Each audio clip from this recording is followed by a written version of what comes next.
Hello friends, আজকে আবার নতুন একটা এপিসোডে আপনাদের সবাইকে স্বাগতম। আমি আমার নতুন এপিসোডে নিয়ে আসলাম মহিলাদের পেটিকোট আছে, সে পেটিকোটটা কিভাবে কাটিং করে আজকে আমি সেটা দেখাবো আপনাদেরকে। তো আপনারা সবাই দেখতে থাকুন এবং লাইক এবং সাবস্ক্রাইব করে অন্যদেরকে শেয়ার করে দিবেন। তো আর কথা না বাড়ি আমি কাজে ফিরে যাচ্ছি। দেখুন, আমি কাপড়টা ভাঁজ করে নিয়েছি।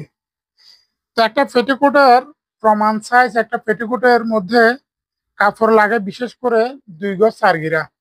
তো 2 গজ 4 গিরা এখানে কাপড়টা নিয়েছিলাম আমি। এই যে দেখুন, এটা ভাঁজ করে আমি ডবল ভাঁজে করে নিয়েছি। এই যে এভাবে আমি আর তারপরেও আবার খুলে দিচ্ছি। এই যে এটা হলো সিঙ্গেল পার্ট, এটাকে আমি এভাবে ডাবল করে ধরে, হ্যাঁ ডাবল করে ধরে তারপর দুটোকে আবার আবার একভাবে ভাঁজ করে নিছি। মানে এখানে টোটাল 4 পার্ট হয়ে গেছে। তো 4 ভাঁজে ভাঁজ করে আমি নিলাম, সবগুলো এক সমান করে নিব। নেওয়ার পর এই যে সবকিছু আমি সমান করে নেওয়ার পর দেখুন আপনারা ভালো করে, একটু যেন আপ ডাউন না হয় সেভাবে, সেদিকে খুব ভালো করে খেয়াল রাখতে হবে। তো যেহেতু আমার এখানে একটু ভাঁজ হয়ে আছে, আমি কি করব, এটাকে একটু আয়রন করে ফিনিশিং করে নিব। তো দেখুন আমি আয়রন দিয়ে ফিনিশিং করে নিচ্ছি এখন।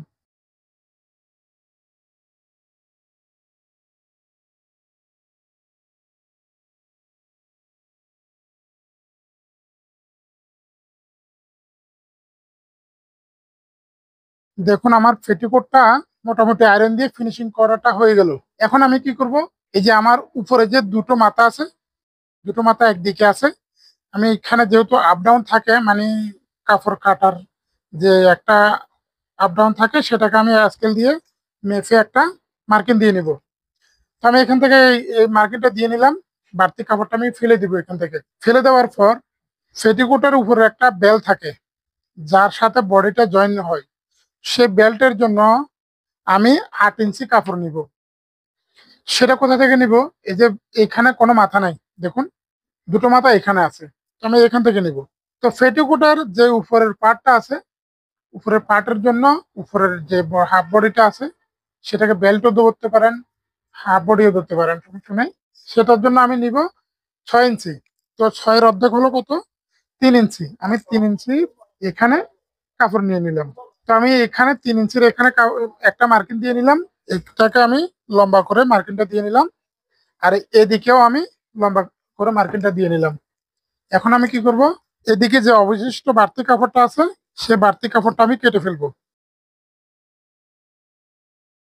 এবং উপরে বেল্টের জন্য যে 6 ইঞ্চি কাপড় ছিল, সেটা আমি এখন কেটে নিব।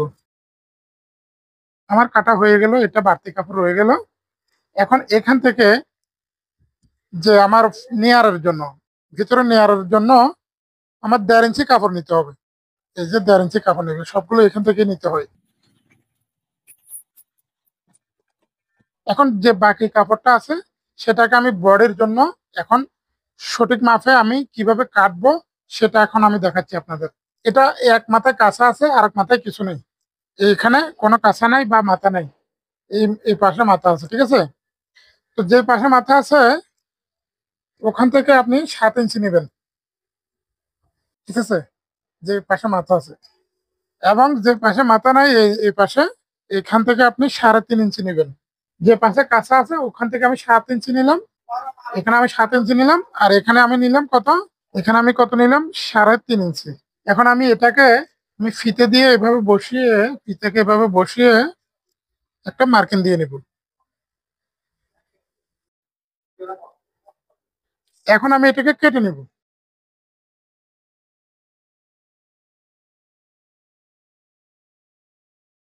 আমি এটাকে কেটে নিলাম। আপনাদের যদি বুঝতে যদি অসুবিধা হয়, আপনারা অবশ্যই আমাকে কমেন্ট করবেন, আমি অবশ্যই আপনাদের কমেন্টের উত্তর দিতে চেষ্টা করব। তো দেখুন আমার বডিটা কাটা হয়ে গেল। এটা হলো যে যে পাশে কাঁচা আছে ওটা, আর এটা হলো যে পাশে কাঁচা নাই ওটা। তো এটা যেহেতু 4 ভাঁজের ভাঁজ, এখানে 4টা হয়ে গেল। আর এটা যেহেতু কোনো কাঁচা নেই, এখানে হলো দুটো, ঠিক আছে, এখানে যেহেতু মাথা নেই। তো এখন আমি কি করব, এদিকটা ছোট এবং এদিকটা বড়। তো এখন আমি কি করব, ছোটটার সাথে এভাবে মিলিয়ে ধরে, এভাবে মিলিয়ে ধরে বাকি যে বাড়তি কাপড়টা আছে আমি এটাকে কেটে ফেলবো। এখন সমান হয়ে গেল। এখন এটার সাবজেক্টটা শেষ। এখন কি করব, আমি এটাকেও একইভাবে ছোটটাকে বড়টার সাথে মিলিয়ে ধরে এভাবে আমি বড় যে বাড়তি কাপড়টা আছে সেটাকে কেটে ফেলে দিলাম। এখন আমার দুদিকেই এক সমান হয়ে গেল। তো পেটিকোট কাটিং কিরকম হয় আমি সেটা আপনাদের দেখাই দিলাম। এবং এই যে এখানে যে চারটা বডি আছে, বডির চারটা কাপড় আছে, এই দুটোর সাথে কিভাবে মিলে আমি সেটা আগামী এপিসোডে আপনাদের দেখাবো। সেটা কিভাবে সেলাই করে, কিভাবে মিলাই। এটা হলো 6 কাট পেটিকোটের যে কাটিং আছে এটা, সেটা। তো 6 কাট পেটিকোট কিভাবে কাটিং করে আমি আজকে সেটা দেখিয়ে দিলাম। আপনাদের সাথে দেখা হবে আমার 6 কাট পেটিকোট কিভাবে সেলাই করে, কিভাবে এই বডির সাথে এই বডিটা মিলাই সেটা দেখাবো আমি। তো আজকের জন্য এতটুকু। আপনাদের সবাইকে অসংখ্য অসংখ্য ধন্যবাদ আমার সাথে এতক্ষণ পর্যন্ত থাকার জন্য।